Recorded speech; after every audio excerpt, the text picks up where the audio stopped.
eksperimentov za tole povabilo. Mislim, da je na vabilu pisalo, da sem iz medicinske fakultete, ampak je prav, da uvodoma povem, da skladno z nekimi novimi pravili tukaj ne nastopam v funkciji zaposlene na medicinski fakulteti. Zato sem se podpisala s Sinapso, Slovenskim društvom za nevroznanost, ki ga pa od srca nekako z veseljem zastopam. Trenutno sem tudi v vlogi predsednice društva in gre za društvo, torej, ki se ukvarja z nevroznanostjo in ki so mu možgani pravzaprav strast, tarča zanimanja. Torej, provokativen naslov in dramatična glasba sploh ni problema. Jaz upam, da moji ne bodo zvonili. Mislim, da bo skozi zgodbo postalo jasno, zakaj so na CD. Oziroma tudi, ali pravzaprav so. Nisem si zastavila tega kot neko strukturirano predavanje, kjer bi pač tem točkam strogo sledili, so pa nekako bi rekla tudi sklopi, v katerih se bomo gibali. In moramo začeti z ogrevanjem, čeprav vam je morda zdaj toplo in zaradi čaja in zato, ker je tukaj not razmeroma toplo. Bi vas vseeno vprašala, če bi razmišljala, in vsi se ukvarjamo s tem, da razmišljamo o tem, kakšni smo, kako se vidimo, kaj nam je pri sebi všeč, kaj nam ni všeč. Bi vas pravzaprav povabila, da ne nujno pač z občutkom, da razodevate kaj pretiranega v sebi, ampak tako, da pomagate meni se ogreti za tole konverzacijo. Poveste, kaj je tisto, kar imate pri sebi, recimo, zares radi. Kaj vam je pri vas všeč? Optimizem in aktivnost. Optimizem in aktivnost. Super. Radovednost. Super. Delim. Še kaj? Toplina. Kako? Toplina. Toplina? V smislu človeške topline? Super. Včasih slab spomin. Ja. Spomin. A ste prav rekel, da slab spomin? Ja. Da vam je to všeč pri vas? Ja, mogoče. Zato, ker je... Aha, da se da pozabiti slabe stvari. Vas moram vseeno vprašati, a zaradi tega, ker veste, da gre za zgodbo o možganih, ponujate take karakteristike, nihče ni rekel moje oči, ki so lepe. Kako? Postava. Barva las. Vsi ste šli nekam tja, kot da bi vedeli, da se hočemo o tem pogovarjati. Namreč vse to, kar ste izpostavili, ima za opraviti s predmetom našega današnjega druženja. Z možgani in s tem, na kakšen način so pravzaprav podstat vsega, kar znamo, zmoremo, prav ti naši možgani. Pa bom še en izziv vam dala. Če razmišljate o tem, kaj vas v življenju utegne še doleteti. Česa vas je strah? Morda vas ni ničesar strah, ampak ne smete reči morskega psa. Zelo majhna verjetnost je, da kogarkoli med vami zares sreča, ali pa da bi se na ta način utegnilo tudi življenje končati. Ampak ste kdaj razmišljali o tem,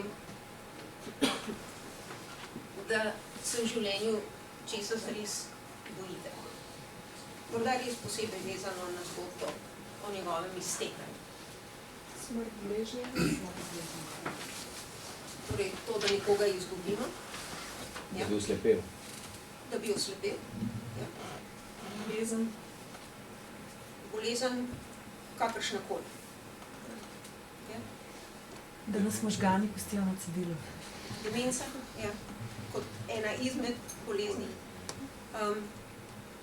Ja. Še nekdo je nekaj rekel, pa nisem... Da nas možgani pustijo na cedilu. Ne velja.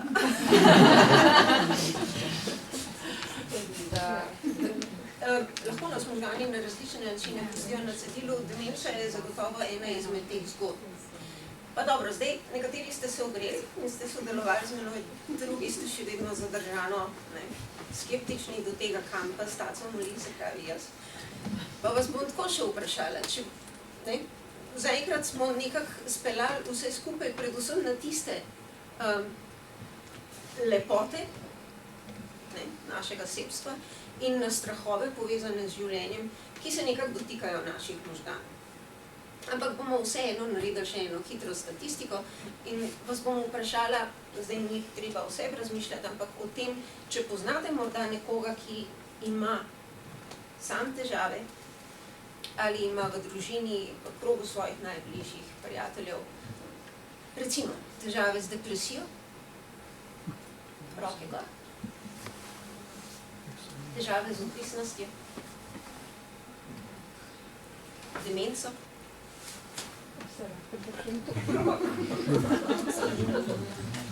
težave z učenjem, tiste motnje pozornosti pa tako naprej, ja? Živčno-mišične bolezni, možgansko kap, Spominom. Ne morem zapomniti. okay? Ja, s slabim spominom. Ja. Na hitro smo šli skozi, nismo se pač posebej osredotočali na zadevo, ampak občutek imam, da bi lahko rekla, da skoraj ni bilo nikogar, ki ne bi dvignil roke. In to verjetno je lahko posledica tega, da ste nocoj prišli sem, predvsem tisti, ki seveda razmišljate v kontekstu tega, da so možgani lahko na cedilu ali da vas puščajo možgani na cedilu. Ampak v resnici ta zgodba resnično gledano širše ni posledica tega, da so prizadete samo neke manjše skupine posameznikov v družbi. Če se spopademo z tem, o čem se pravzaprav pogovarjamo, ko govorimo o motnjah v delovanju možganov in koliko zares je to nekaj, kar prizadane veliko število ljudi in ima zelo velike družbene, tudi ekonomske posledice. Potem vam pač želim usmeriti pozornost na tole, kar se vidim, da zdaj precej slabo vidi, se opravičujem. Zgoraj so podatki iz ene raziskave, ki smo jo objavili leta 2012 in gleda v bistvu nazaj v leto 2010 in na podlagi neke evropske metodologije ocenjuje, kakšen je dejansko skupen strošek, neposredni strošek možganskih bolezni v Sloveniji v letu 2010. In če bi lahko dobro videli, bi pravzaprav čez tole tukaj. Ne, sej ni po moje to, gre predvsem za vprašanje resolucija, veš, kako se v bistvu računalniki ne sedim pogovarjati pa med sabo. Nič hudega. Tle spodaj je glavobol. Zgodba o nekih pogostih bolečinah, za nekatere tudi kroničnih.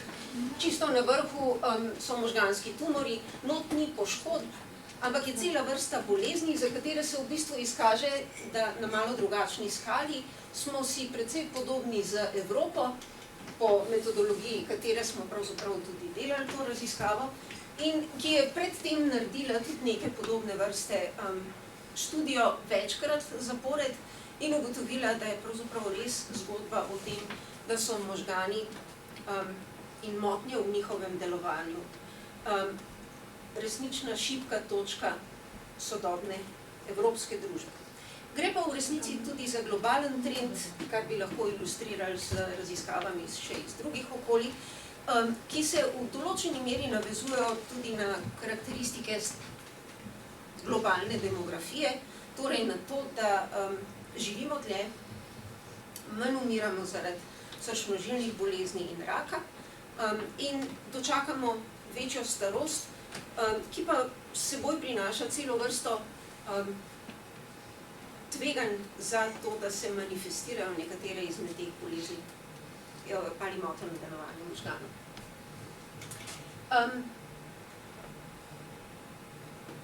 Kje je pravzaprav problem? V tem, da in zgodba o možganih na cedilu. Trenutno medicinska stroka pravzaprav ne razpolaga zelo učinkovitimi terapevtskimi opcijami. Jaz sem tle nanizala nekaj primerov bolezni, ki sem jih prej tudi vprašala, če poznate iz svojih življenjskih izkušenj. Ampak, ne vem, tisti, ki ste rekli, da imate recimo težave ali poznate nekoga, ki ima težave s kronično, veste, koliko so zares zdravila učinkovita v tem, da vam pomagajo shajati s temi problemi, ki vam povzročajo kronične bolečine. Recimo tisti, ki poznate Parkinsonovo bolezen, veste recimo, da znamo ublažiti simptome, ne znamo pa pozdraviti osnovnega problema, zaradi katerega je do bolezni prišlo. In vendar se počasi premika, ne smem biti povsem črnogleda in moram izpostaviti, da je recimo ena izmed vesti v zadnjem času, pač zelo odmevna v medijih, tudi recimo novica o uspešni genski terapiji za eno zelo redko, ampak zelo hudo obliko bolezni živčevja, spinalno-mišično atrofijo tip 1, pri kateri v bistvu tale terapija, prav zares genska terapija z atenuiranim adenovirusom, mimogrede, če se karkoli, kar rečem, zazdi, da rabi dodatno razlago, prosim, kar rečete, da pojasnim. Torej, v vene iniciran adenovirus, ki nosi kot trojanski konj pravzaprav pravilno strukturiran gen za to bolezen, pri kateri je ta isti gen pri prejemniku mutiran in kot posledica te mutacije pravzaprav se razvije ta bolezen. Skratka, če ustavimo na ta način gen v telo, zares pridemo zelo blizu temu, da popravljamo osnovno napako. Ampak to je redko. Taki primeri, dobesedno jih zdaj štejem na prste ene roke. In gre konec koncev tudi za zdravilo, ki je najdražje od vseh v zgodovini. Skratka, v bistvu še nismo tam, kjer bi radi bili, zato da bi se z boleznimi takrat, ko že nastanejo, učinkovito spopadali. Velik del tega je posledica dejstva, da pravzaprav možganov še ne zastopimo dovolj dobro.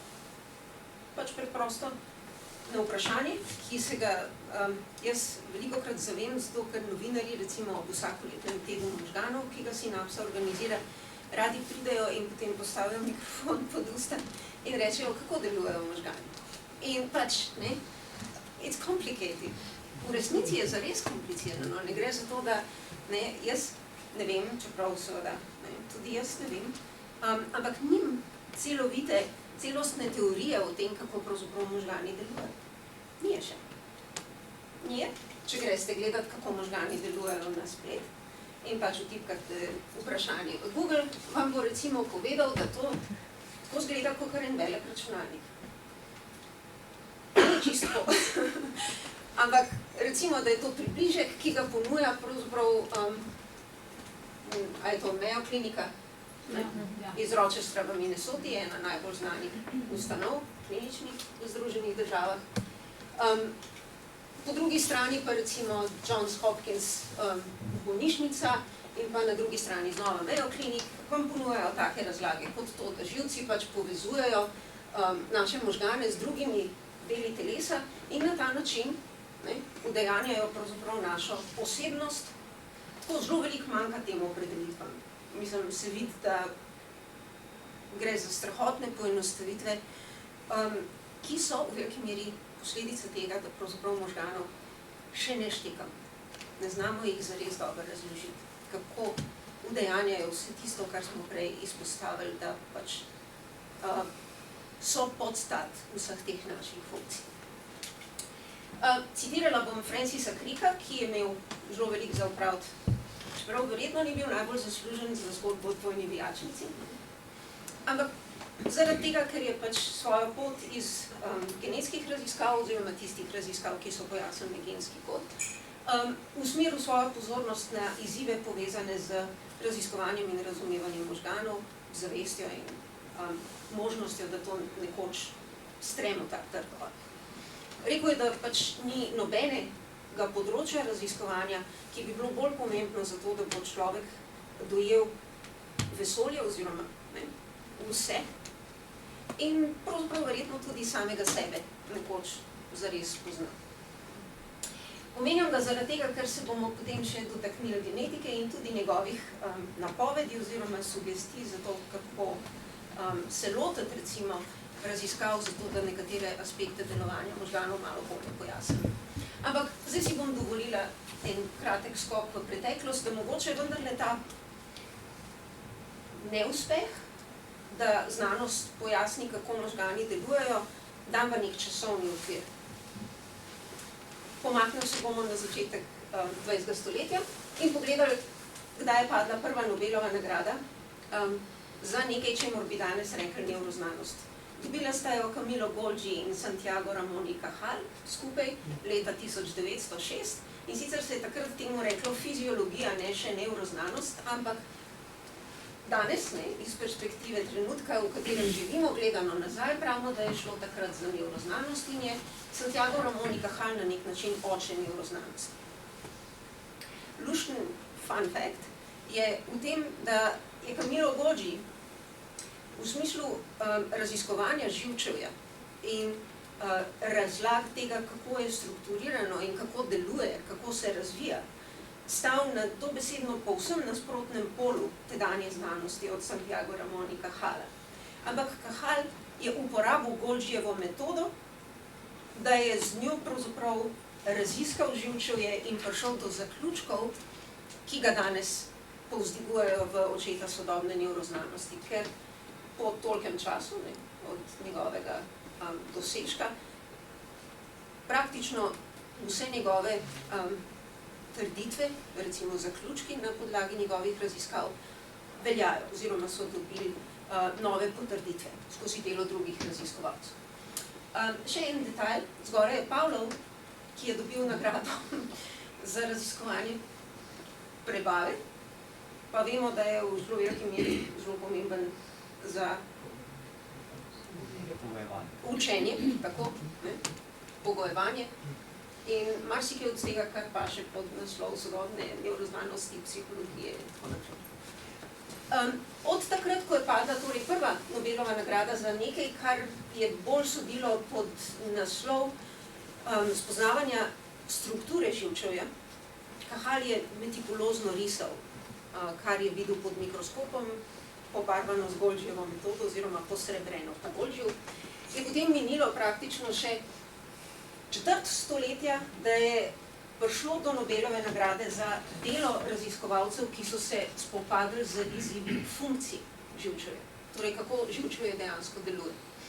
Sherrington in Adrian sta dobila pravzaprav skupaj nagrado za raziskovanje delovanja živčevja in Sherrington je oče koncepta sinapse, kemičnega prenosa med dvema celicama v živčevju in v bistvu tudi oče termina, ki ga nosi naše društvo. Če zdaj samo pogledamo še enkrat nazaj, pravzaprav govorimo o 100 let nazaj, pravzaprav nekega začetka raziskovanja živčevja in spoznanj, na katerih danes temelji vse ostalo, kar vemo. Seveda nismo tam ostali. Jaz bom na hitro nas pripeljala do sedanjega trenutka, do nekih rezultatov, recimo, ki so bili objavljeni prejšnji teden, in rekla, da smo do sem prišli, recimo, za ilustracijo 3 rezultati nekih sodobnih raziskav ali pa sistematičnih prizadevanj, da se bolje spoznamo živčevje. Tole konkretno je 1/4 ilustracija rezultata raziskave, ki je popisala, natančno kartografirala 1/4 možganov oziroma živčevja vinske mušice. Skratka, zelo detaljno delo, ki bo zelo veliko povedalo o zelo malem, ampak potencialno uporabno znanje, zato ker ko imaš enkrat napeljano vse kablovje in potem ne, vtakneš zadevo v štrom, lahko začneš videti, kako stvari funkcionirajo. Prej sem omenila Cricka. Crick je rekel v enem trenutku, da, tudi zapisal, da pravzaprav rabimo nek preboj v tem, da lahko manipuliramo posamezne živčne celice. in da lahko skozi to, da jih imamo na vajetih, potem krmilimo tudi to, kar se dogaja takrat, ko so aktivne, ne, na njihovih tarčah, da jih znamo tudi ustaviti, da nehajo biti aktivne in da gledamo, kakšni so učinki, kot temu pravimo, niz, ne, spodaj, distalno, downstream, ne poznam slovenskega izraza. Tole je ilustracija v bistvu enega sodobnega pristopa optogenetike, a poznate morda ta termin? Ne? V katerem se v bistvu genetski inženiring kombinira z uporabo svetlobne energije oziroma svetlobe, določene valovne dolžine, laserji so v funkciji tle, s katerimi dejansko poprej genetsko inženirane nevrone lahko po želji spodbudimo, da so aktivni ali pa jih povsem zavremo. In če so te nevroni integrirani v živčevje cele živali, ki je pri tem budna in ne, potem pravzaprav lahko začnemo po koščkih razumeti, kaj se zgodi, če nekaj naredimo na enem koncu, vse povsod drugod, ne, v tarčah teh nevronov, ki smo jih aktivirali ali zavrli, in na koncu tudi v živalskem vedenju. Ta konkretna ilustracija ima za opraviti z norim poskusom, pri katerem so podgancem uspeli dejansko z optogenetskim pristopom usaditi lažne spomine. Se pravi, do neke mere nekatere od delov našega živčevja že toliko zastopimo in določene aspekte živčnih funkcij toliko poznamo, da se lahko igramo tudi s temi koncepti ustvarjanja spominov, njihove reaktivacije, priklica na poskusnih živalih zaenkrat. Tretja ilustracija, potem ste morda brali, je zgodba o poskusu, pri katerem so trije prostorsko ločeni soigralci igrali neke vrste Tetris, s tem, da so komunicirali en z drugim z uporabo posredovanih signalov, ki jih je zajemal elektroencefalograf. Dejansko je šlo za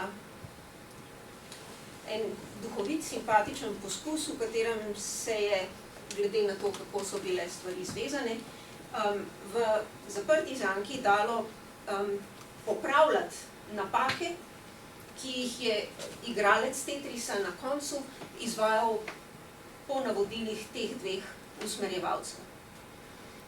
Zanimiv poskus, ki kaže, da spet marsikaj znamo izrabiti, v tem primeru pač električno aktivnost, ne, ki jo odjemamo z površine glave, nikomur ni bilo treba zaradi tega dobiti laserske pač, lučke v glavo. Ampak še vedno nam pa pravzaprav nič kaj dosti ne pove o tem, kako delujejo možgani kot celota. Nekatere stvari znamo izrabiti zato, da se potem z njimi lahko igramo in vemo, kako jih pravzaprav morda celo lahko uporabimo v prid, naprimer bolnikom, ki zaradi neke paraplegije ali tetraplegije ne morejo z svojo motoriko upravljati stvarmi, predmeti v svoji okolici. Potencialno koristna zadeva, ampak še vedno pa ne govori o tem, kako možgani zares udejanjajo vse to, kar smo prej rekli. In to ne zaradi tega, ker ne bi raziskovali. Tole je rezultat enega raziskovalca iz Hongkonga, ki se je lotil pogledati prek dveh velikih virov, baz podatkov, kako je z objavljanjem člankov na področju nevroznanosti v kratkem obdobju, od leta 2006 do 2015. In je ugotovil, da pravzaprav število objav nekako zlagoma konstantno narašča. Jaz se spomnim, ko sem prišla na inštitut in sem začela v nevroznanosti delati, kako so moji ponedeljki izgledali, ko sem šla eno publikacijo iskati, ki se je reklo Current Contents, v kateri so bili zbrani podatki bibliografski o objavah iz prejšnjega tedna oziroma prejšnjega nekega obdobja. In potem sem po tistih podatkih izpisovala potencialno zanimive naslove člankov in potem, ko sem imela seznam, šla na centralno medicinsko knjižnico in tam prosila za to, da naročijo članke. Danes je to bistveno drugačen proces in zelo hitro se da tudi ugotoviti, kakšen je volumen objav, kakšni so segmenti po posameznih temah in najde človek tisto, kar ga zanima. Kar nas je tukaj zanimalo, je predvsem to, kakšen je celokupen volumen teh objav. In v resnici je produkcija nevroznanstvena izjemno obilna. To ni nekaj, kar je značilno samo za nevroznanost, da pač narašča število objav. To je nekaj, kar je trend, ki ga beležijo tudi druge znanstvene panoge. Ampak recimo z našega zornega kota, če še nismo ugotovili, kako možgani zares delujejo, potem je vprašanje, ali se nič ne dogaja. Dogaja se. But we need a plan. Kako zdaj iz te strahotne gmote množice publikacij, ki naslavljajo vse od čiste molekularne ravni na nivoju posameznih celic, vse do sistemske ravni, nekako narediti korak naprej v razumevanju.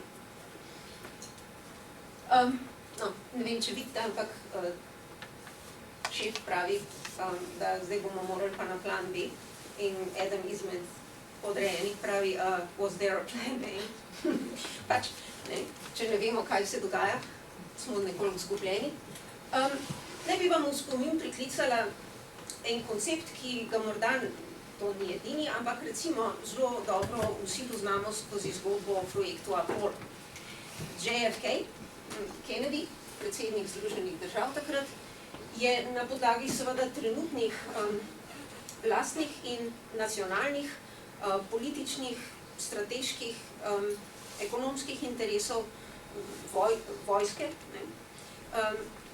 pred kongres Združenih držav stopil leta 1961 in napovedal, da bodo šli na Luno. In potem se je 8 let pozneje, dejansko, če pač verjamete, da smo pristali na Luni, če niste skeptiki, kot piše tam na vratih, da je treba dvom, to tudi zgodili.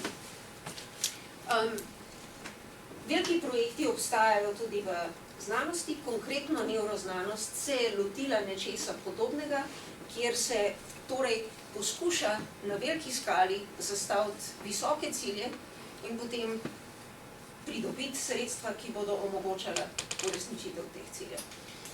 Ilustracija. Morda ste slišali za veliki projekt, ki ga je Evropa začela financirati leta 2013, včeraj 7 let nazaj, in s katerim si je pravzaprav zastavila kot cilj to, da z najbolj napredno informacijsko tehnologijo vse znanje, od molekularne do sistemske ravni, maksimalno dobro izrabi za oblikovanje modela posamezne kortikalne kolumne, to je pač ena funkcijska enota, toliko že vemo, v skorji možganov. In pravzaprav na ta način po kosih popiše to, kako na podlagi modela, ki je polno informiran z biološkimi podatki, lahko na koncu pridemo do opisa delovanja celotnih možganov. Korak za korakom, ambiciozen načrt, milijarda evrov za 10 let. Takrat sta bila odobrena 2 projekta, en je bil raziskovanje in uporaba grafena, monolerja ogljikovih atomov, drugo je tole, Human Brain Project. Končen cilj, seveda toliko dobro razumeti možgane, da si bomo znali predstavljati tudi, kako pride do bolezni in eventualno na podlagi tega začeli videti, kje so vzvodi, na katere lahko pritisnemo za to, da začnemo zadeve zdraviti pri izvodu. Seveda, Amerika ne more zaostajati za Evropo in je mesec dni pozneje, manj kot mesec dni pozneje, Barack Obama stopil pred svoj kongres in napovedal Brain Initiative, ki so jo za $3 milijardami za 10 let financirali in ji dali nalogo, da kartografira vsakega izmed pač kolikor milijard nevronov naj bi bilo v človeških možganih. V ozadju obeh projektov gre za združevanje moči množice laboratorijev, recimo Human Brain Project na začetku 130 partnerjev, ni zgolj evropski projekt, Japonci, Novozelandci, ne. Gledano na veliko skalo so zastavili to, kako želijo pravzaprav povezati laboratorije in najboljše znanje in informacijsko tehnologijo. 7 let je minilo, ne vem točno, kje smo. Ampak se dogaja. Prostite, a ne dajo poročil? Dajo, tle vam nisem hotela več kot toliko povedati. Če pogledate na spletišče od Human Brain Projecta, boste videli tisto, kar pride ven sprotnih obvestil. Zelo se je zalomilo, razmeroma kmalu potem, ko so odobrili te finance, zato ker je cela vrsta laboratorijev, ki so v Evropi še vedno seveda ne povezani v ta projekt in zato tudi ne financirani iz njega, ampak izjemno aktivni na svojih področjih raziskovanja možganov od celične do sistemske ravni, zagnali vik in krik, da je v resnici to zloraba velike kvote evropskega denarja, samo za eno popolnoma odpuljeno idejo, ki morda sploh ne bo nikoli uresničena. Pač ta model in silico. In podpisali so se Nobelovci, podpisali so se mnogi raziskovalci z nevroznanosti v Evropi in na nek način dosegali pomembne spremembe v tem, kako je ta projekt voden in kako se ga izvaja. Tako da pač, jaz nisem prav pretiran optimist, da bomo čez 10 let imeli rezultate že gotove, take, kot si jih želimo, ampak sej, to je moje naslednje vprašanje. A se take investicije pravzaprav izplačati? Ne vem, kakšen je vaš tak gut feeling? Imate občutek, da ne? Odmavate rečeno? Ne pridemo nikoli do rezultata. Če ne bomo več delali, boš investirali, ne pridemo do rezultata. Skratka, moramo nekaj delati in tudi investirati. Mislim, tukaj je drugače, tukaj je ta velika zelo ambiciozna ideja, da se bo dalo destilirati vse znanje in ga pravzaprav preliti v delujoč, biološko dosleden model, ki nas bo potem informiral o tem, kako zares biologija funkcionira. Znanost ni tekoči trak, ne moš reči, ne, sem po 10 letih bomo prevzeli tako avtomobilom. A pišete kdaj vloge na razpise znanstvene? Poznam dobro to. Ko moramo napisati, kje bomo in ko moramo tudi napisati, kakšen pomen bo to imel za družbeno-ekonomski razvoj Slovenije, za nacionalno samobitnost and so on. Ja. History is a teacher.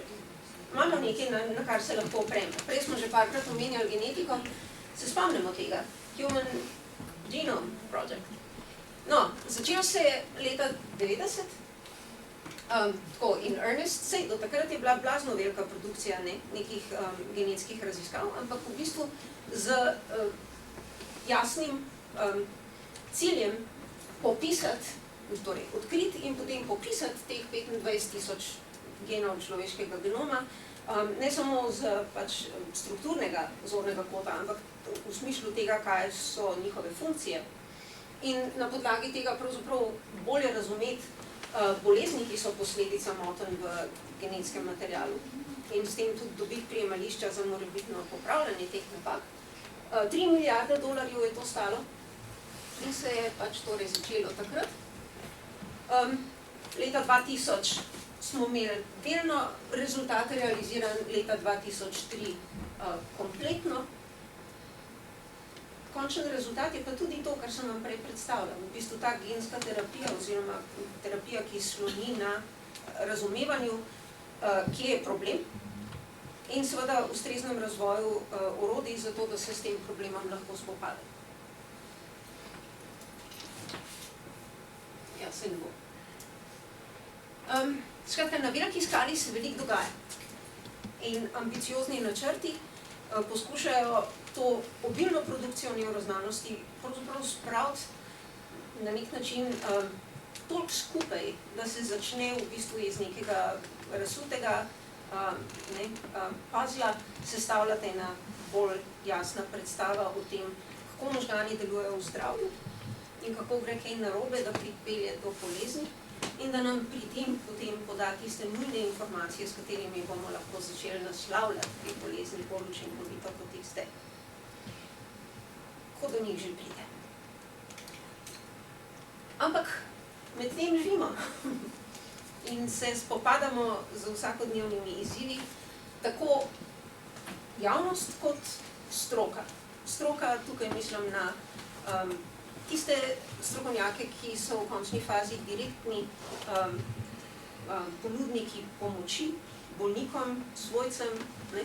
In na tiste strokovnjake, ki poskušajo raziskovati v laboratorijih, ki niso povezani v Human Brain Project in v Brain Initiative in podobne strukture. Predvsem smo pa vsi tukaj in zdaj tudi verjetno z željo, da morda zmanjšamo verjetnost, da do kakršnekoli od teh bolezni pride. Konec koncev smo na začetku izpostavili, da to, kar nam je pri nas všeč, so lastnosti, ki so tesno povezane z dobrim delovanjem naših možganov in da se tudi neke bojazni za to, kar nas v življenju še čaka, utegnejo tesno navezovati na to, da bo šlo kaj narobe. Morda lahko marsikaj naredimo in kaže, da temu je tako, s tem, kako živimo, kaj počnemo v svojem vsakodnevnem življenju, ta čas, ko smo še zdravi. V smislu tega, da zmanjšamo verjetnost, da pride do bolezni. Zdaj sem vam tam dala dve alineji, javnost in pa strokovnjake, in bom poskušala samo v teh dveh skupincah nekako nasloviti izzive, ki jih imamo pred sabo. Če zdaj pustimo po strani to, da ker ne razumemo živčevja dovolj dobro, ga ne znamo zelo dobro zdraviti, se pravi, nam je zdaj v interesu, da poskušamo čim več narediti za to, da zmanjšamo verjetnost, da problemi sploh nastane.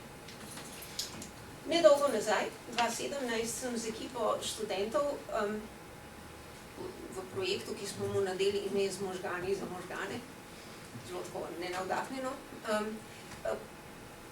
pravzaprav vprašala slovensko javnost, da nam zaupa, koliko jo možgani zanimajo, koliko pozna pravzaprav njihovo delovanje, koliko se zanima za nevroznanost, koliko se zanima za informacije o tem, kako skrbeti za zdravje možganov in koliko se v bistvu teh informacij poslužuje v svojem vsakodnevnem življenju v prid tvorni skrbi za zdravje možganov. In samo dva zaključka bom izpostavila. Da nam je pravzaprav na vprašanje o tem, koliko pomembno se jim zdi zdravje in dobro delovanje možganov, takole 52 in 37% je kar lepa večina vseh vprašanih reklo, da pomembna ali najbolj pomembna ali ena najpomembnejših zadev v življenju ali pa pač pomembna zadeva, zdravje in dobro delovanje možganov. In ko smo jih potem med drugimi vprašali tudi, kje naletijo na ovire, ko iščejo informacije o tem, kako skrbeti za zdravje svojih možganov, je skoraj 40% reklo, da ne vejo, čemu zaupati. A ste tle kje doma? A to zdaj kaj rezonira pri vas? Ali se niste še srečali s temi izzivi? Ste zgled?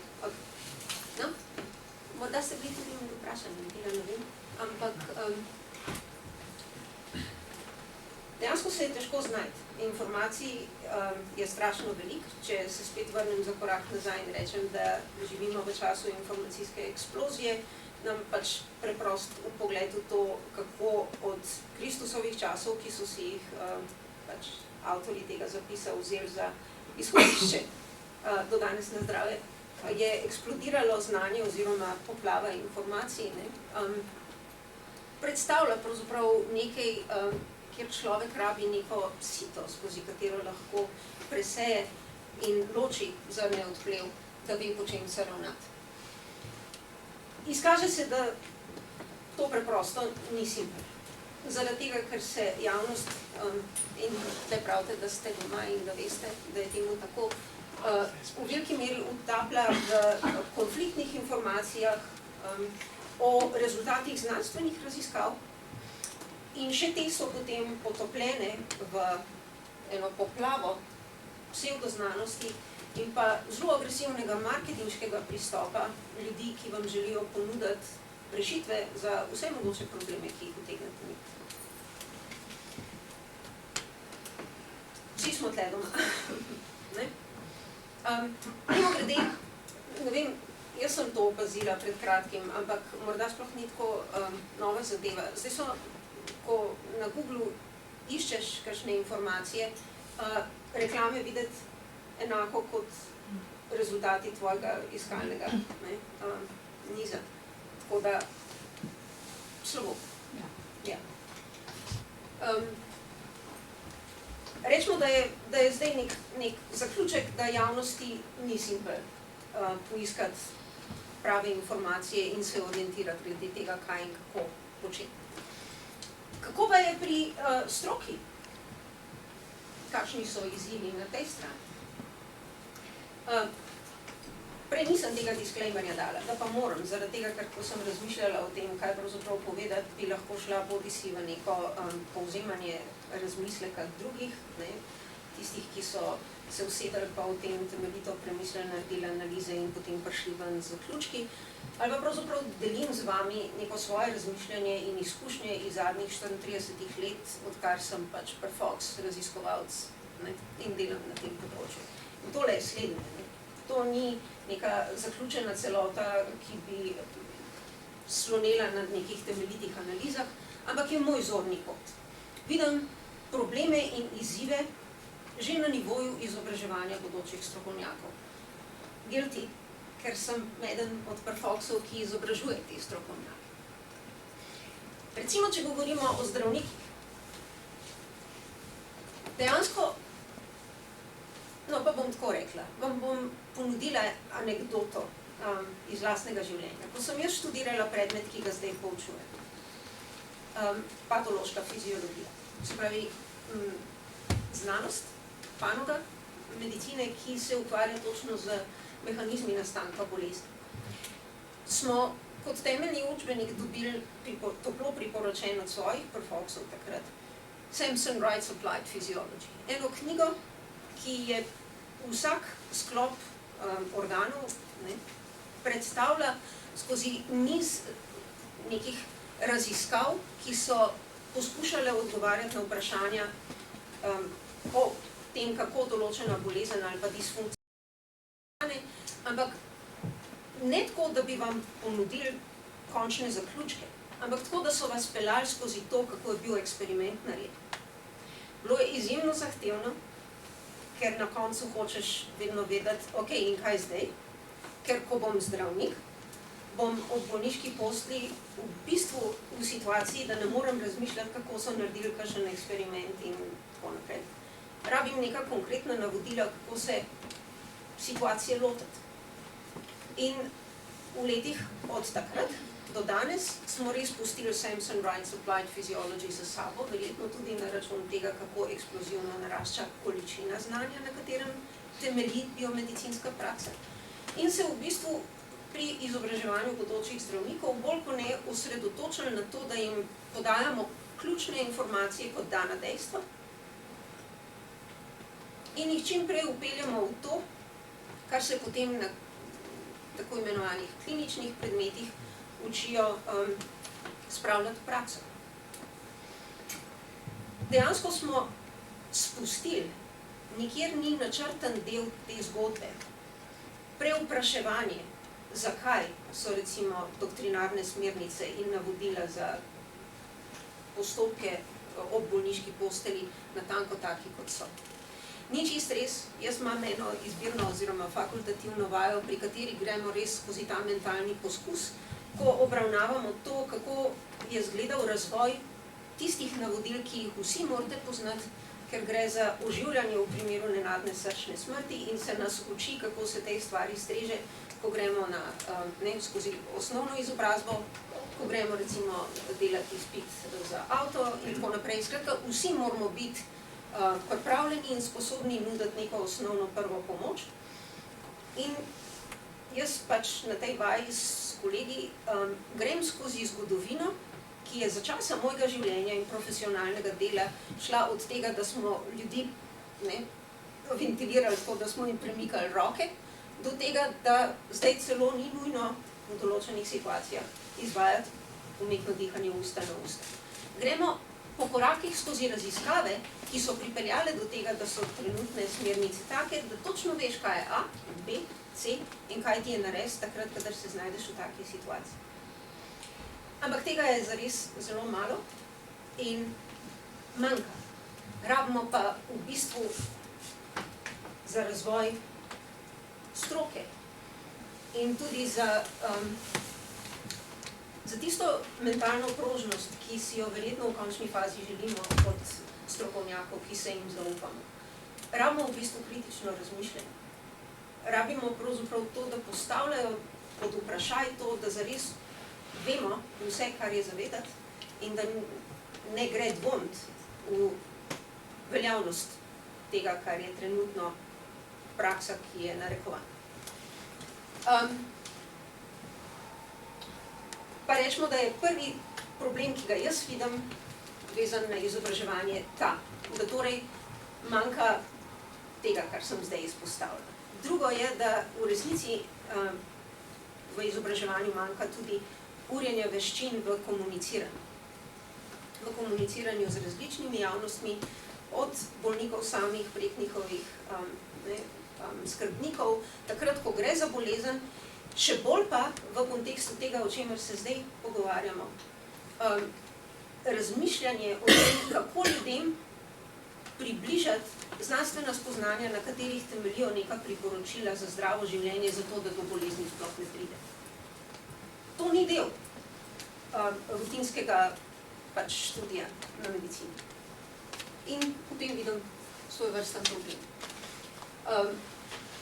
Drug problem, ki ga vidim, ki je tudi sistemske narave, je ta, da je trenutna strokovno-raziskovalna usmeritev predvsem orientirana na to, da čim prej diagnosticiramo bolezen, da čim bolj zgodaj začnemo zdraviti in da je medicina pošteno zmedikalizirana.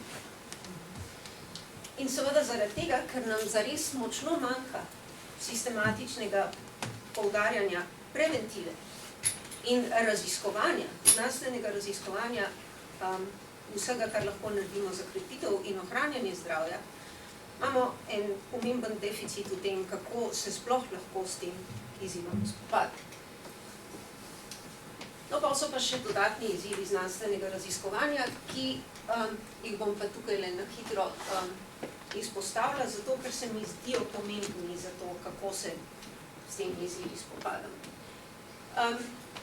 Nekako je očitno, da poskušam nastopati ne samo kot promotor nevroznanosti, ampak znanosti nasploh.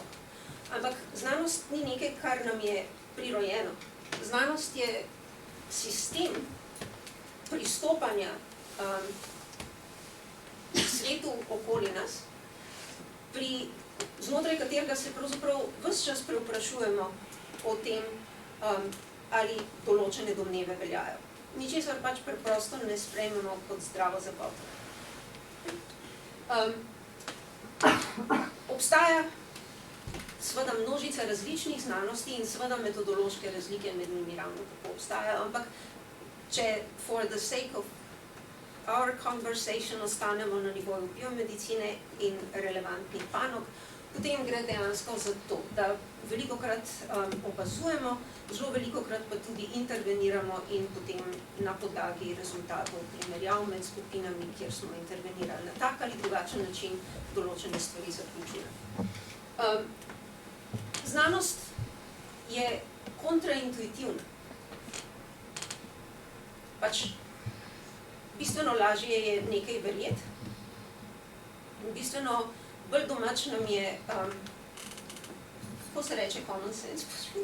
Zdrava pamet. Zdrava pamet, ja. Glejte, zdrava ne vem, koliko je kmečka še manj, ampak ja, ta nam je nekoč rekla, da sonce kroži okrog zemlje, da je zemlja ploščata. Mimogrede, danes tudi nekateri to trdijo, ampak ne. Znanost je pa postavila te domneve pod vprašaj in se lotila sistematičnega preverjanja tega, ali držijo ali ne. In zdaj mislimo, da živimo v heliocentričnem sistemu. Večina nas. Skratka, dejansko je zelo težko pričakovati, da bodo ljudje kar vedeli, kako pravzaprav znanost funkcionira, ali pa da jih bodo v končni fazi naklonili kot načinu raziskovanja sveta, ne? In spopadanja z izzivi.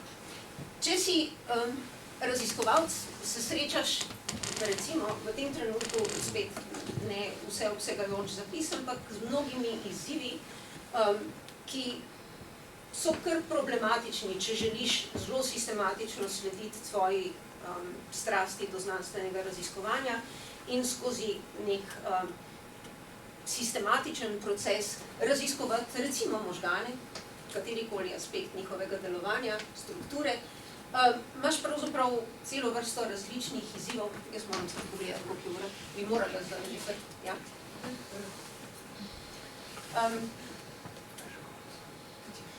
Recimo, planilske revije, danes sem dobila 7 povabil iz različnih virov, ki so me povabili, da pač naj svoj naslednji članek k njim pošljem. Za zelo majhen denar bo zelo hitro šla recenzija skozi in bomo objavili moj manuskript brez težav. Tega je strahotno veliko in botruje tisti poplavi objav, ki potem jih je treba šele presortirati, takrat, kadar želiš kritično brati literaturo in vedeti, kaj je zrnje, kaj so klep. Težko postaja, recimo, samo za ilustracijo tega, kaj pomeni pravzaprav planilske revije. Po drugi strani, pritiski za to, ker pač živimo v času, v katerem, če si znanstvenik, pa moraš štancati članke in zaradi tega seveda tudi planilske revije uspevajo.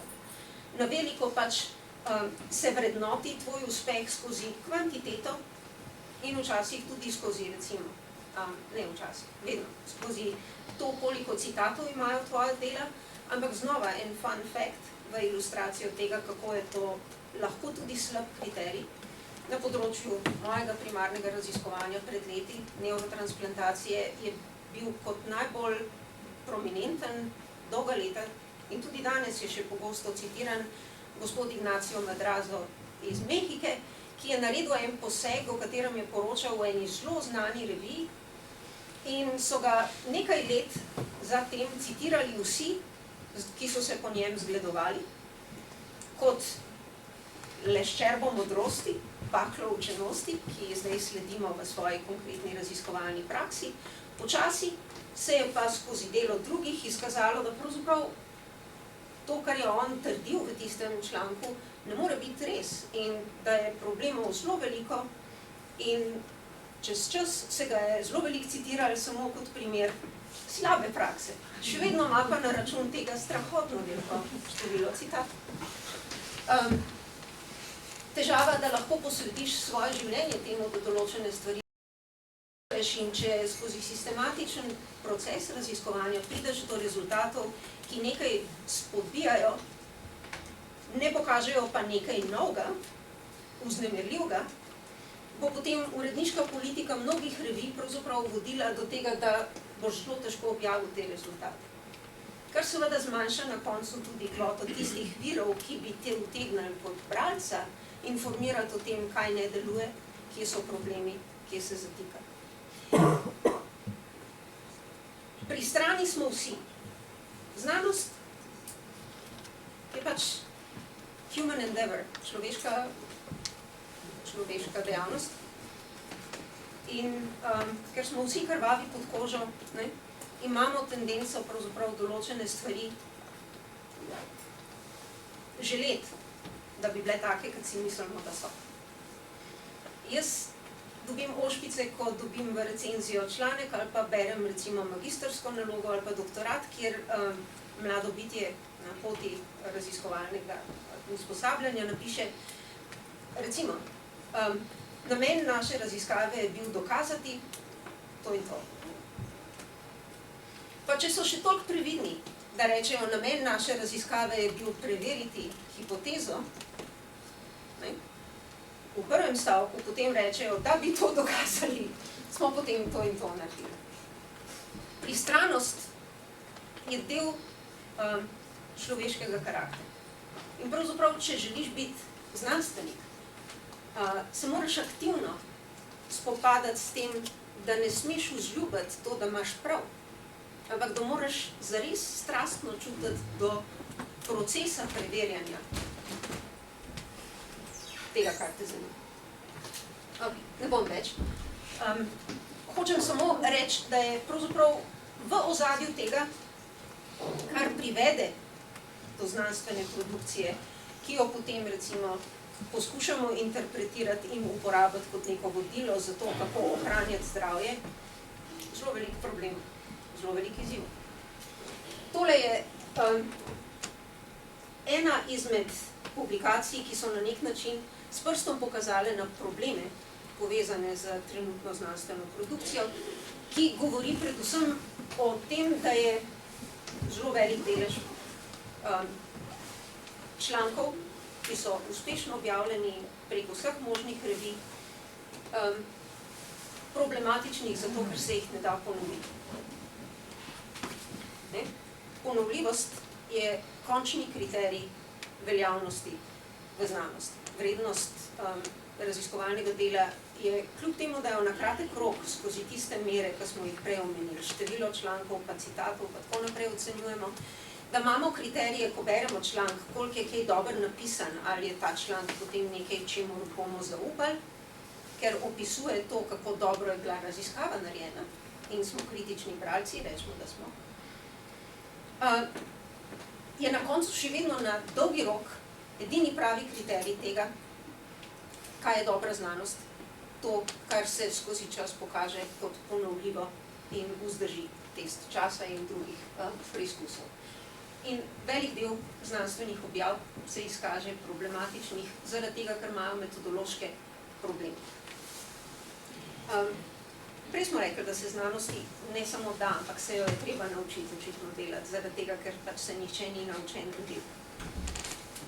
Imamo pa tudi še tiste pristrane probleme, in o tem govori recimo publikacija, ki je prav posebej načela to, da ker smo krvavi pod kožo, imamo tendenco, tudi takrat, ko nismo zares pristrani, prepoznavati vzorce tam, kjer jih ni nujno. A veste, če ležite na travi in gledate v oblake, se vam zdi, da vidite svašta.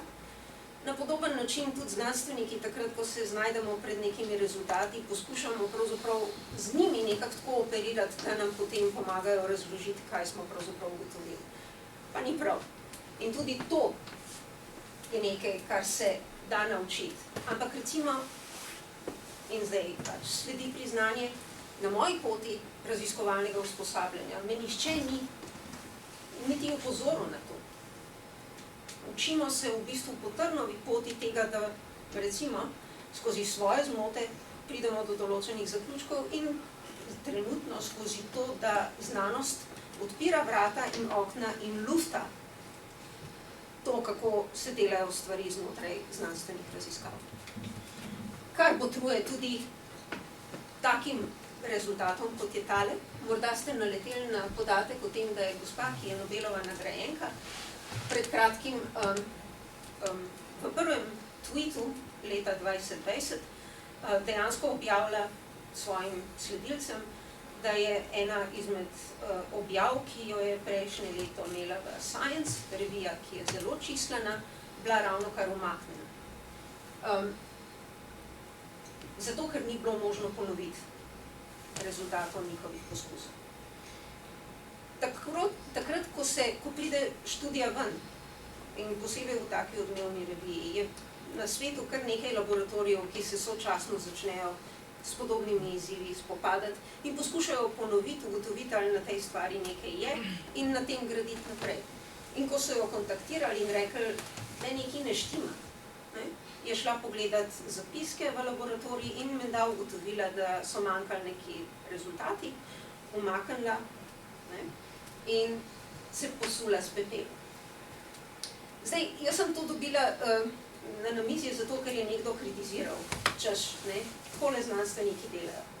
Ampak v resnici je tole lepa ilustracija samo očiščevalne narave znanstvenega procesa in tistega prepiha, o katerem sem prej govorila. Ne smemo se navduševati nad nobenim spoznanjem, nad nobenim znanstvenim raziskovalnim rezultatom. Ampak upam pa, da se navdušujete in ste zato tudi konec koncev danes te, ker v znanost kot proces ne dvomite. Na področju tega, o čemer se zdaj poskušam pogovarjati, čeprav meandriram in govorim o večjih različnih raziskavah, zato ker pač na njih lahko ilustriram izzive, o katerih želim spregovoriti,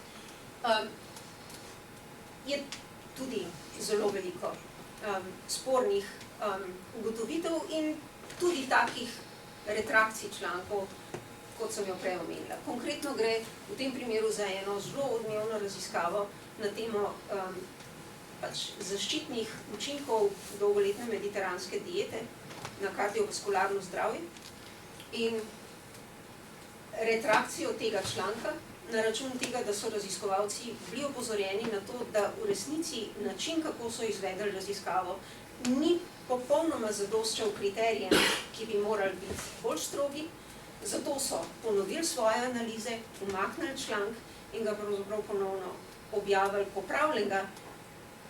V medijih je odmevalo predvsem to, da so umaknili članek o blagodetih mediteranske diete. V resnici je na novo objavljen članek s popravljeno metodologijo še vedno govoril v prid zdravstvenim učinkom oziroma koristnosti take diete. No pa rečemo, da je pravzaprav problemov vezanih na to, kako izgleda samo raziskovanje in produkcija znanosti nasploh, vezano na področje primarne preventive posebej, zgodba zase. Če pridemo zdaj do tega, kako znanstveniki komunicirajo z javnostjo, je pa še par dodatnih izzivov zraven. Zdi se mi, da je možno izpostaviti to, da zares, kljub temu, da obstajajo hiša eksperimentov in podobne institucije, ki si prizadevajo pravzaprav popularizirati kritično razmišljanje in znanstven pristop, v resnici veliko premalo tega v vzgoji in izobraževanju. In je v končni fazi na račun tega zelo težko računati na to, da imamo javnost, ki bo kritično razmišljala o informacijah, ki se jih servirajo in pravzaprav selektivno odjemala tisto, kar na podlagi nekega preverjanja lahko sprejme za trenutno najbolj veljavno. Ni problem samo to, da obstaja neznanje, recimo, na strani odjemalcev informacij. Pa vendar znanstveniki zelo velikokrat operiramo pod točno to predpostavko, da gre samo za to, da moramo zelo dobro razložiti tisto, česar javnost še ne dela. V resnici je na račun tistega, da smo vsi ljudje, in poplave informacij, ki dosegajo ljudi skozi vse kanale, ki smo jih prej nanistali in še tiste, ki jih nismo, zelo veliko tako imenovanega selektivnega mišljenja, da spustimo skozi tisto, kar sodi v naš način razmišljanja o stvarih, motiviranega sklepanja in pa ravno tako tudi pristranosti k potrditvam naših a priornih stališč.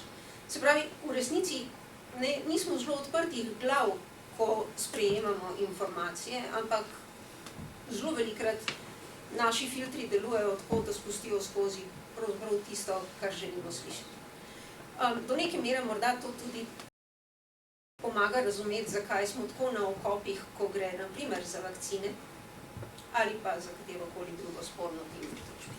Jaz sem predolga, zato bom zdaj malo pospešila in bom izpostavila, da so se tega izziva, kako bolj sistematično javnosti pomagati k razvoju kritičnega razmišljanja na Finskem, lotili v bistvu v pripravah na evropske volitve z enim prav posebnim prispevkom v kurikulum v njihovih javnih šolah.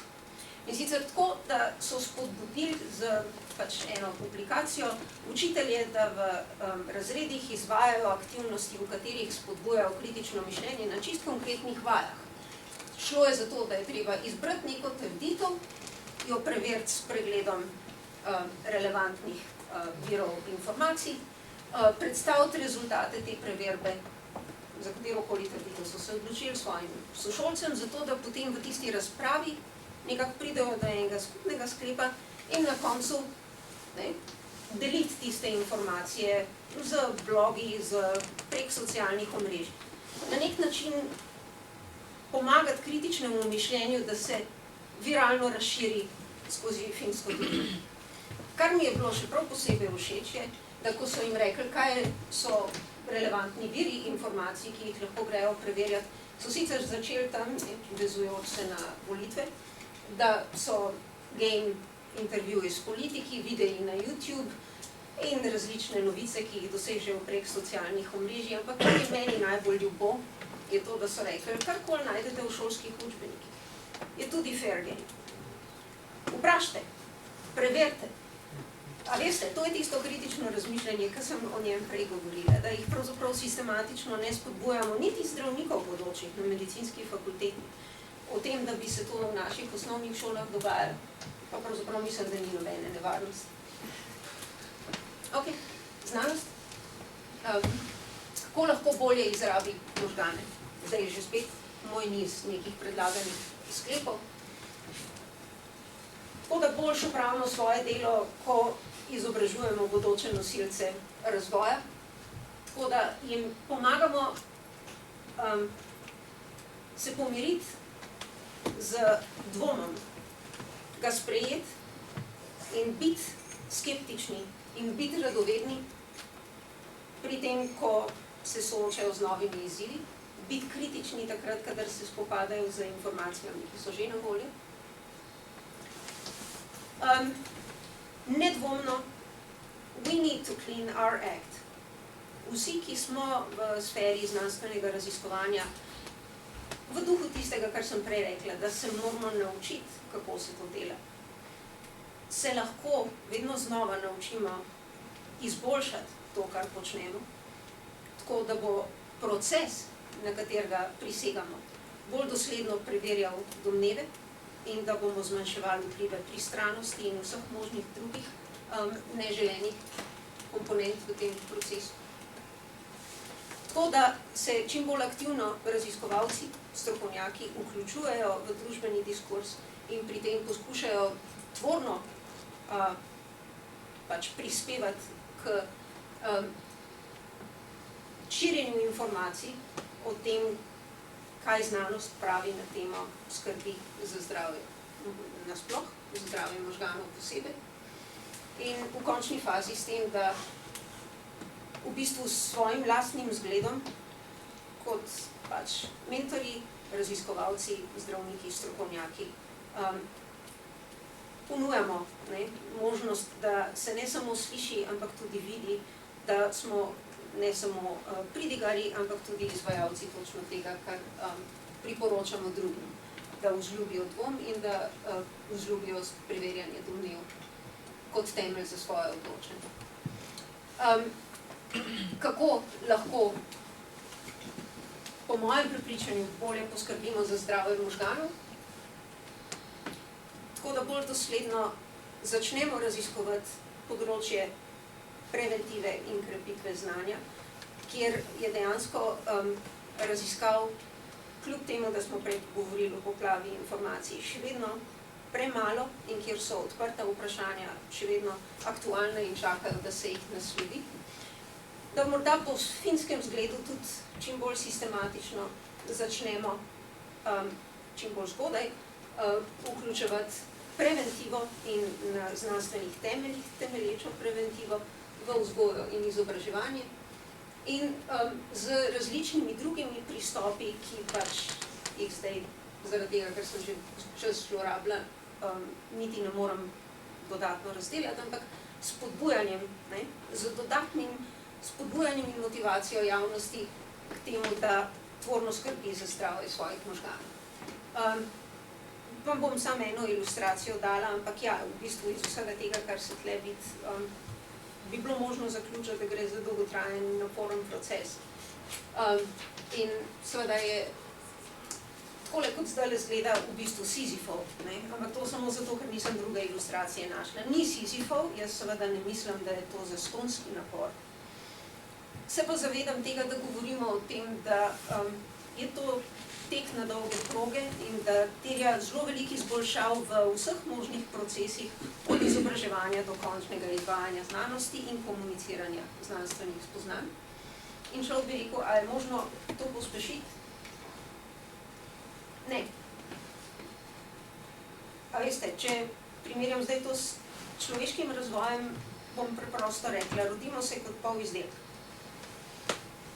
Rodimo se v bistvu z nekim setom refleksnih odzivov na okolje in če imamo srečo, da preživimo, če nas nekdo pač neguje takrat, ko še nismo ničesar zmožni, se počasi naučimo vsega tega, kar na koncu znamo, ko umremo.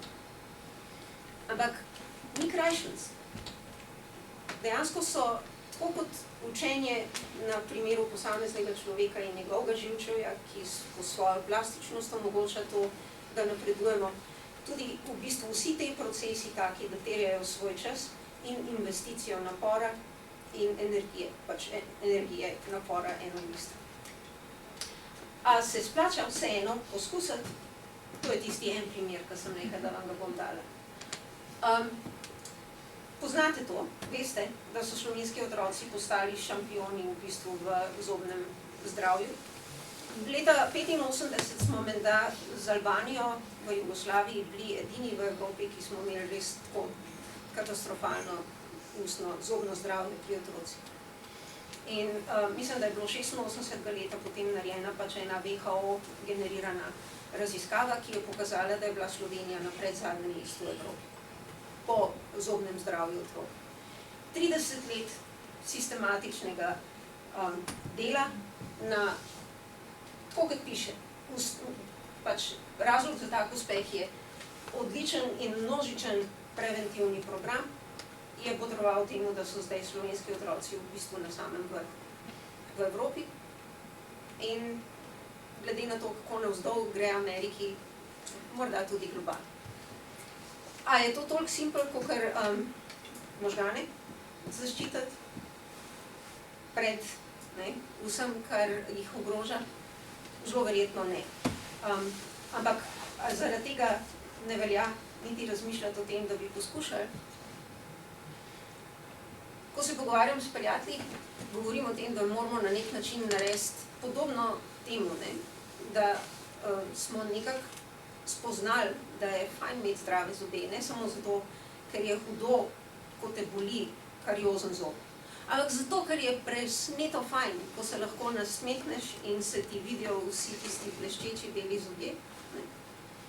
Na nek tak način bi bilo super fajn začeti razmišljati o tem, da je treba za možgane skrbeti ne zgolj samo zaradi tega, ker se bojimo vseh tistih bolezni in morskih psov, ki nas bodo pojedli na koncu. Ampak zato, ker je super fajn uživati v vsem tem, kar nam omogočajo, če dobro skrbimo za njih. In to je pravzaprav to, kar sem želela izpostaviti. Hotela sem vam samo še povedati, da je, a poznate to? To je omožganjena Slovenija, simbol sinapse, ki smo jo leta 2003 ustanovili primarno sicer za komuniciranje med nevroznanstveniki v Sloveniji, ki se med sabo v bistvu nismo imeli kaj dosti priložnosti srečati, zato ker pač ni obstajala nobena platforma za komunikacijo, ni bilo interdisciplinarnih projektov, ni bilo sodelovanja, ni bilo smiselne izrabe resursov. Večinoma smo se srečevali v tujini na kakšnih konferencah. No in ustanovili smo Sinapso in kot eden prvih projektov Sinapse smo lansirali Teden možganov. Teden možganov je akcija, ki še vedno teče, 3. teden v marcu in v 3. tednu marca bo letos govora o odnosih. Od odnosov med posameznimi celicami v živčevju do odnosov med ljudmi in tem, kako možgani v tem kontekstu funkcionirajo. V dobrem in slabem. Kar hočem reči je, da smo v bistvu s to akcijo pravzaprav sistematično, zdaj 16 let, v bistvu vzdrževali neko komunikacijo z javnostjo, ampak smo samo postavili javnost v funkcijo nekega pasivnega prejemnika informacij. In se potem premaknili z eno dodatno akcijo za možgane, v to, da smo začeli biti bolj agresivni v tem, da privabimo odziv javnosti na to, kar jim govorimo. V smislu zanimanja za zdravje možganov in za boljšo skrb zanje, za bolj učinkovito raziskovanje in zbrali podpise precejšnjega števila javnosti šli v parlament in dobili podporo slovenskega parlamenta za to, da je en dan, 3. sreda v marcu, od takrat naprej, leta 2016, oklicana za nacionalni dan možganov. Simbolna gesta, ki je v bistvu plasirala možgane med nacionalne vrednote v Sloveniji. Luštno, ker smo zraven čebelarjev in kranjskih klobas. Ampak nismo tam zaključili in smo šli v naslednjo akcijo, ki me je pa pravzaprav pripeljala do vas. Zdrava glava je poskus točno tega, da dobimo malo več vpogleda v to, kaj javnost potrebuje od informacij na temo znanstveno podprtih priporočil za skrb za možgane. In da pravzaprav poskušamo se potem ravnati, ko strukturiramo nek dolgoročen pristop, ki bo izboljšal izobraževanje in javno zdravstvo na tem področju. Tle smo. In mislim, da je možno, da z nekim takim sistematičnim pristopom in z množico ljudi, ki so zdaj že vključeni v te projekte in se zavedajo pasti na strani stroke, znanosti, ki je vpletena, in na drugi strani nekaterih izmed tistih perečih problemov, s katerimi se javnost srečuje, ki ste nam jih že zaupali v raziskavi z možgani za možgane. Mislim, da, če parafraziram Humphreyja Bogarta iz Casablanke, I think this is a beginning of a beautiful friendship. Najlepša hvala za vašo pozornost in sem odprta za vprašanje, če ne boste takoj šli.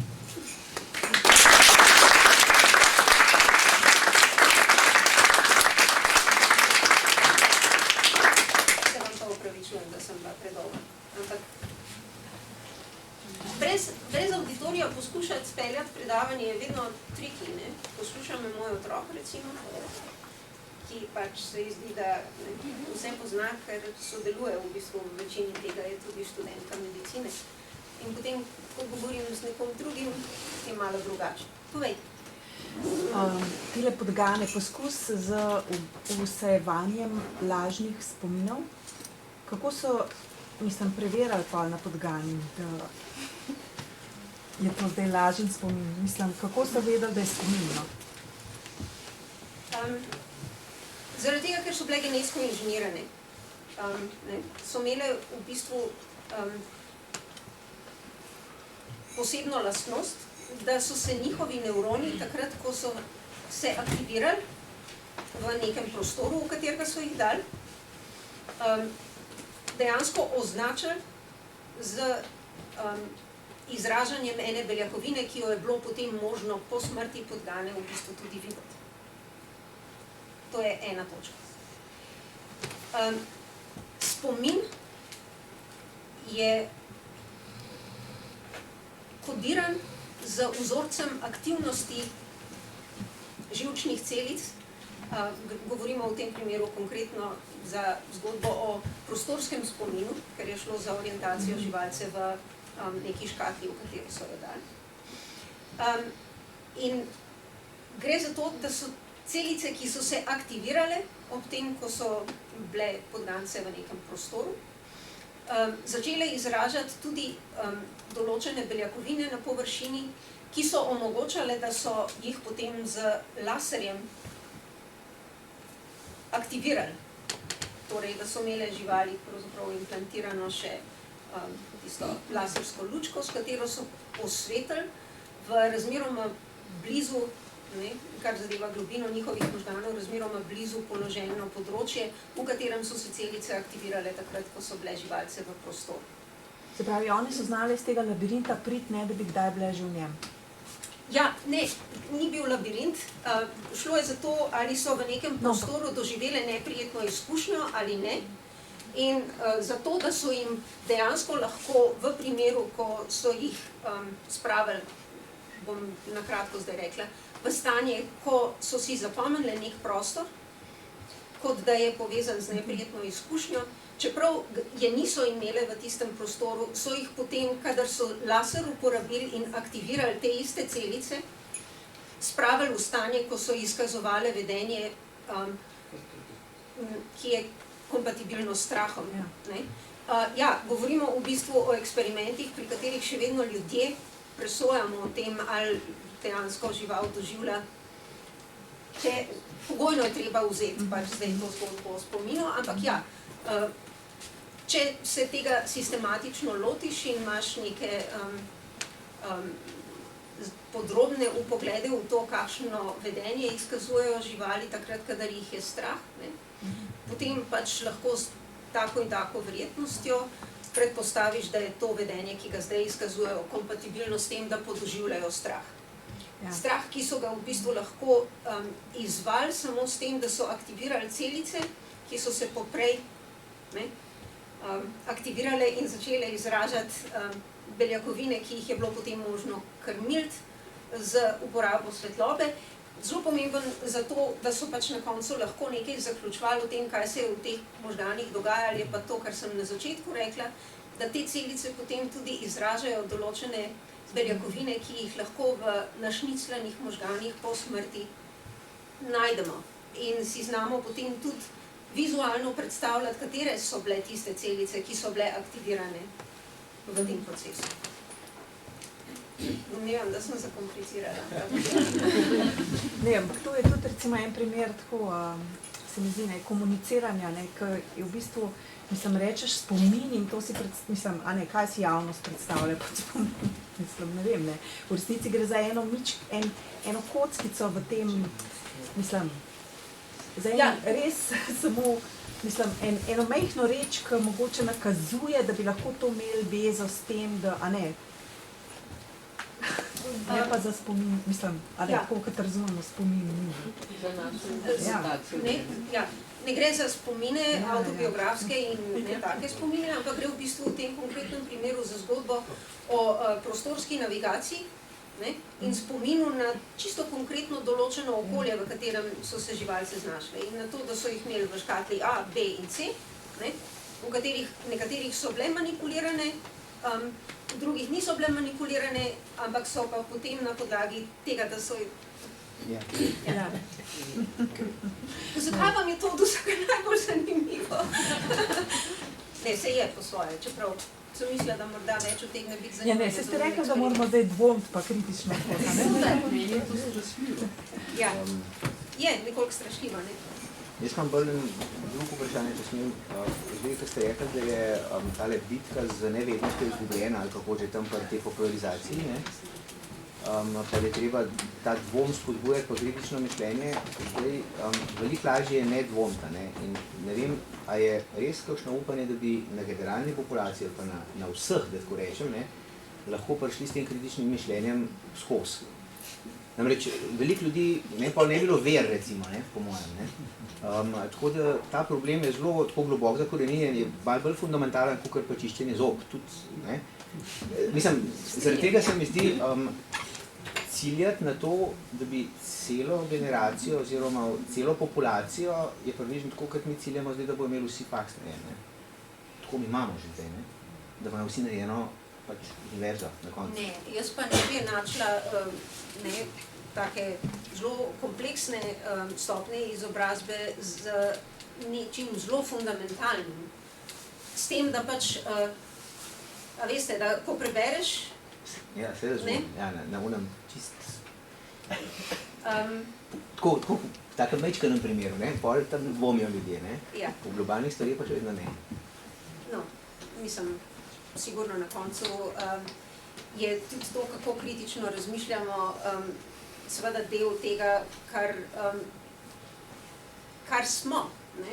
In pač, tako kot sem prej tudi rekla, imamo pristranosti, imamo pač preferenco do tega, da nekaj slišimo, lahko smo zelo izpostavljeni informacijam, ampak bomo pač prefiltrirali jih in na koncu uporabili tisto nekaj, kar utegne sest v naš miselni kontekst. Ampak še vedno govoriva zdaj tle v veliki meri o že oblikovanih ljudeh, ne? In o ideji, da morda, če dovolj zgodaj, posežemo v izobraževanje na ta način, da populariziramo to. Je to res? Dej, pojmo preveriti. Pa pogledaš ta vir, pa pogledaš on vir, pa se potrudiš do informacij, pa potem na koncu prideš do nekega sklepa in pač lahko še vedno rečeš, ok, všeč mi je, bom vseeno to privzel, Ampak ta vaja na koncu tudi pusti neke engrame v naših možganih. In nam tako približno, kakor voziti kolo, ne, pusti sled tega, da smo prevpraševali informacije, ki so nas dosegale. Morda bomo to še kdaj naredili in ne samo slepo verjeli. Se pa strinjam, da je težko. Ja, pardon. Mene zanima, kako lahko otroke naučimo kritičnega razmišljanja, če so pa tega, da se prepustijo prvi distrakciji, ki imajo že po vsakem hipu, ko bi lahko začeli razmišljati. Se pač to na obdobje, ne? Ja, otrok ne želi, da se dolgočasi 2 minuti nečem razmišlja. Potem na telefon je žepa in igra igrico, ne, ali pa pač odgovarja na message, ne, pač četa, ne, kako že počne. Skratka, meni se zdi to hujši izziv, ne, kako jih navdušiti za nekaj tako neskončno dolgočasnega, da se posvetijo eni zadeve več kot 2 minuti, ne. Kako mislite, da to Fincem uspeva? Jaz ne poznam okolja, v katerem bi bilo... Jaz sem recimo iz Slovenije šla na Finsko tam 85. 86. leta na eno prakso in se srečala v bistvu z 21. stoletjem, kar se mene tiče, so živeli takrat že precej pred tem, kar sem si jaz sploh predstavljala.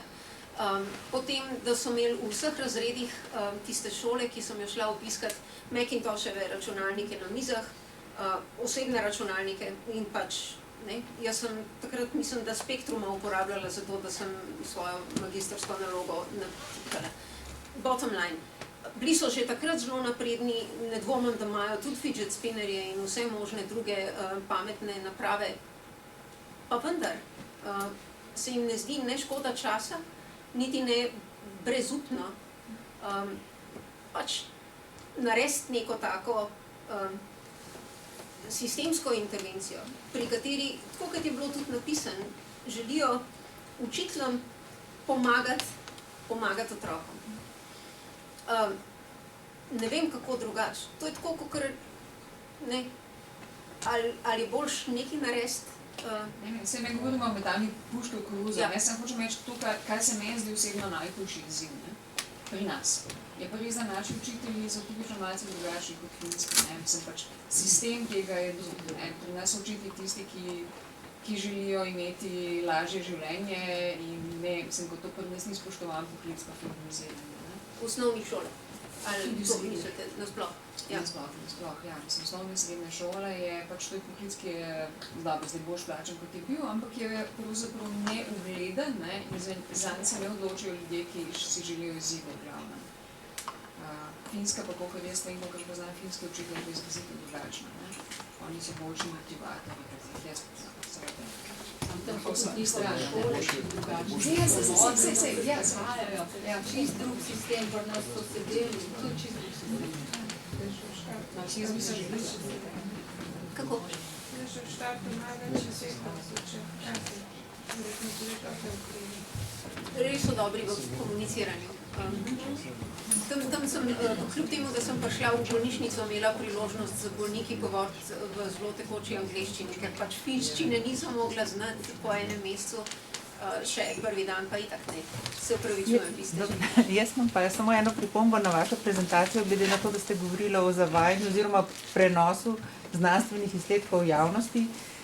Pri svoji prezentaciji ste uporabila, ker me malo presenetili, zavajajoč graf glede na porast publikacij z področja nevroznanosti. Zavajajoč v tem primeru, da praktično ni bil pravilno prikazan, je bilo to razmerje v bistvu porasta 12 do 15% v periodi 10 let, je bil prikazan na način, kot da je to kontinuirano 100%. Mislim, gre čisto za pošten prikaz. Jaz sem recimo študirala novinarstvo in sem zelo občutljiva na te statistične podatke in prikaze, ki znajo javnosti recimo zelo frapantne, pa ne gre samo za porast publikacij, gre vse pač izrabo statistike v tej. In tlele je eklatanten primer tega pri tem grafu recimo bilo opazno. Kaj pa je to narobe? Ne, jaz pa mislim, da je narobe.